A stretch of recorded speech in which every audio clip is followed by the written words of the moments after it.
আসসালামু আলাইকুম বন্ধুরা, আশা করি সবাই ভালো আছেন। চলে আসলাম আরও একটি নতুন ভিডিও নিয়ে।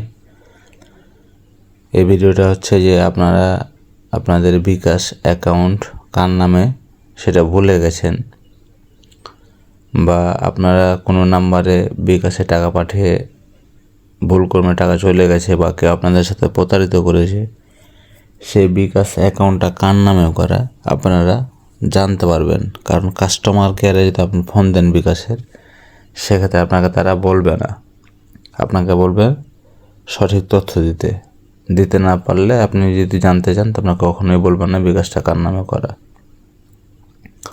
তো এই ভিডিওটা ভালো কাজে ব্যবহার করার জন্য, আপনারা কেউ খারাপ কাজে ব্যবহার করবেন না।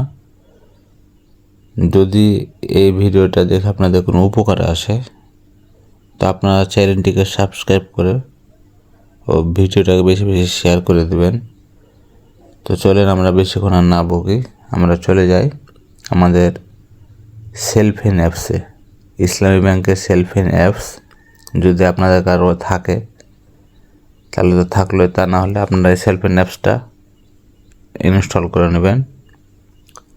তো আপনার সেলফিন অ্যাপসটা আমার ইনস্টল করা আছে, কারণ আমি ব্যবহার করি। সেই জন্য আমরা চলে যাব সেলফিনে। পিন নাম্বার দিয়ে লগ ইন করতে বলবে, আমি পিন নাম্বার দিয়ে লগ ইন করে নিলাম। আপনারা সেটা দেখতে পাবেন না, আমি পিন নাম্বার লগ ইন করাটা কেটে দেব। তো এই যে এখানে আসার পরে আপনারা চলে যাবেন ফান্ড ট্রান্সফারে। এই যে ফান্ড ট্রান্সফার, এটার উপর একটা চাপ দেবেন। এটার উপর চাপ দিলে আপনারা বিকাশ সেবা নগদে, তো যেখানে আমি বিকাশে করবো সেই আমি বিকাশের উপরে চাপ দেব।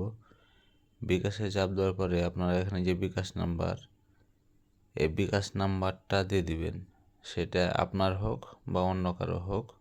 যদি আপনার বিকাশ নাম্বারটা অ্যাকাউন্টটা কার নামে করা সেটা যদি ভুলে গিয়ে থাকেন তাহলে এখানে চাপ দিবেন, এই নাম্বারটা দিয়ে দিবেন। আর যদি কেউ আপনার সাথে প্রতারণা করে থাকে সেই নাম্বারটা এখানে দিয়ে চাপ দেবেন, তাহলে দেখবেন যে এই অ্যাকাউন্টটা কার নামে করা আছে।